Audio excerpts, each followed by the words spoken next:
Technology has gone horribly wrong in a lot of science fiction worlds.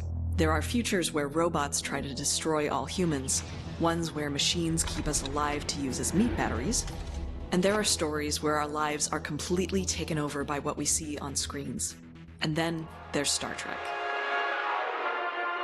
Here's a future where hunger has been engineered out of existence, where weapons are usually set to stun, and where everyone on a video conference looks their best, is positioned perfectly in front of the camera, and never has their microphone on mute. It's interesting to imagine what life would be like if technology were good. I have been spending a lot of quality time with the TV in the last year and a half, and one of the series I've been revisiting is The Next Generation. It's interesting to think about how the show's optimism translates to its technology, in everything from the simple brilliance of the communicator to the miracle of the replicator. I've been thinking about how Star Trek compares to both fictional universes where technology has gone horribly wrong, and to our own reality where we're not at the point of robots attacking us, but things aren't good either. Every Star Trek series and its technology deserves its own analysis, really, but The Next Generation is the series that I grew up around. And it's fascinating from a design perspective. Original series creator Gene Roddenberry offered a core philosophy that guides what we see on the show, but it's also influenced by the explosive evolution of personal computing technology that happened between the mid-60s and the late 1980s/early 1990s. The Next Generation predicted the iPad at a time when Apple's flagship products looked like this. Main coupling is matching navigational inputs, Captain. The show's signature library computer access retrieval system features touchscreen interfaces with information-rich displays. These screens, originally cut out of black film and lit with colored gels, were much cheaper to make than anything with physical controls. But it's a refinement of the computer that's beautiful in its simplicity, elegant, and easy to understand.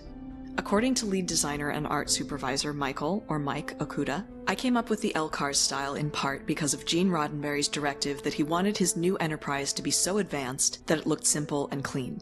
The other part of the LCARS style was that it had to be something that could be manufactured quickly and easily on a television budget. By the way, if you're watching this and considering a career in designing things or coding things or just technology in general, that is a pretty good summary of what your career is going to look like. There's the philosophy of the thing you're trying to make, and then there's the budget you gotta work with, and you do the best you can in between those two things. Anyway, tangent over. Back to the ship's computer. The system simplifies the display and the controls of a computer down to one interactive screen, and those screens were deliberately designed to be intuitive. Okuda said, "The viewer would imagine, looking at it, if I study this close enough, I could figure out how to fly a starship." It's working. Good technology should be exactly that. Simple and sensible enough that hypothetically, someone from another time could look at what you've built and figure out how to fly around in space using it. Sometimes what characters say can get a little confusing. What about attempting a magnetic quench on the fusion preburners? No, I already tried that. The magnetic fields won't reset. Could the fuel inlet servos be caught in cycle? But the designs themselves in Star Trek are built to be as intuitive as possible. They're simple, but they're also far from uncreative, which means that the series avoids a big complaint that I have about a lot of modern science fiction, which is a complete failure of imagination. Hollywood regularly imagines the future as looking strikingly similar to whatever is popular today. This is how you get a generation starship that looks just like the inside of an Apple store, but more dystopian. This is sterile. This is so uninspired.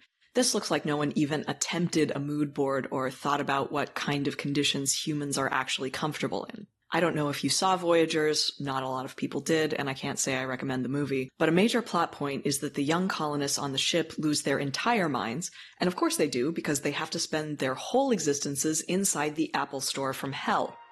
Compare this to the Enterprise, a ship with technology designed with both imagination and a consideration for actual human comfort. It's lit with warm, simulated sunlight. Stations are ergonomically excellent. Look at that wrist posture, that is immaculate. And the chairs actually look comfortable. The communicator has been simplified from the flip phone device of the original series, although credit to the original for predicting my first phone roughly 40 years before I got it. That is nicely done. But this communicator is just so elegant. It's a compact device, decorative and useful, that does not require pockets and is difficult to lose because it's right there in a nice stylish location on the uniform.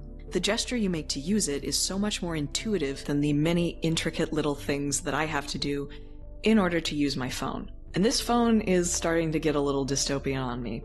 I'm thinking specifically of the all-in-one entertainment devices that showed up in the 2008 Pixar movie Wall-E. Wall-E shows us a not-too-distant future where the Earth is so polluted that humans can't live on the planet anymore. Our species exists on a spaceship. Humans float in space chairs, never looking away from screens filled with fun things to do and fun things to buy. That movie came out in 2008, almost exactly 1 year after the first iPhone was sold in the United States. And the writing process for Wall-E began in the 1990s. When I saw that movie, I got a little bit teary because the cute robots loved each other so much, but people who make smartphones, tablets, and video games seem to have also had a very strong emotional reaction, but I guess they thought something more like, wow, the people in that movie sure do respond well to advertising. C is for by and large, your very best friend. This is my social media IV drip, sometimes my television, my shopping cart, my infinite advertising feed, and also, technically, my communicator. In Star Trek, the communicator is only for communication. I mean, technically it can be used as a tracking device, but that's usually used if someone gets lost or is in trouble, and at least if you're on the Enterprise, the people who know where you are all the time are not advertisers, but your crewmates. I imagine that's nice. Technology isn't trying to expand into being your whole life. It's restricted to being an incredibly useful set of tools for specific tasks. Virtual reality as we see it on the holodeck is also just a tool to be used in what's usually a healthy way, sometimes for education or work, but usually for entertainment.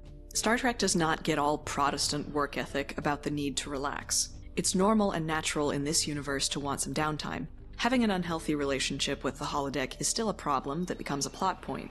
You know, there's nothing wrong with a healthy fantasy life, as long as you don't let it take over. I am the goddess of empathy. Cast off your inhibitions.